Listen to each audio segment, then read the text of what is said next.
গ্রাম বাংলার মেঠো পথের দৃশ্য যেন এক নিঃশব্দ কবিতা। কাঁচামাটির সরু পথটি এঁকে বেঁকে এগিয়ে গেছে সবুজ ধানের ক্ষেতের বুক চিরে। পথের দুধারে শিউলি, কাঁঠাল আর তালগাছ ছায়া ফেলেছে। রোদে মেঘে বদলে যায় তাদের রং। বর্ষায় এই পথ কাদায় মাখা, পায়ের ছাপে জল জমে ছোট ছোট আয়না হয়। শীতের সকালে শিশিরে ভিজে থাকে নরম ঘাস। দূরে কোনো রাখাল বাঁশি বাজায়, গরুর ঘণ্টার টুংটাং শব্দ ভেসে আসে বাতাসে।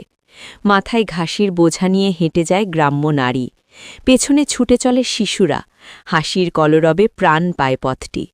সন্ধ্যায় লালচে আকাশের নিচে ধোঁয়া ওঠে চুলা থেকে। মেঠো পথ ধরে ফিরতি মানুষগুলোর ছায়া দীর্ঘ হয়। এই পথ শুধু যাতায়াতের নয়, এই পথ স্মৃতির, শেকড়ের আর গ্রাম বাংলার চিরচেনা শান্ত জীবনের প্রতিচ্ছবি।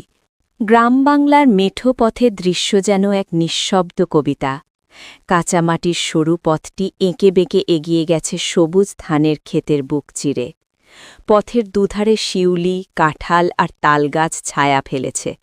রোদে মেঘে বদলে যায় তাদের রং। বর্ষায় এই পথ কাদায় মাখা, পায়ের ছাপে জল জমে ছোট ছোট আয়না হয়। শীতের সকালে শিশিরে ভিজে থাকে নরম ঘাস।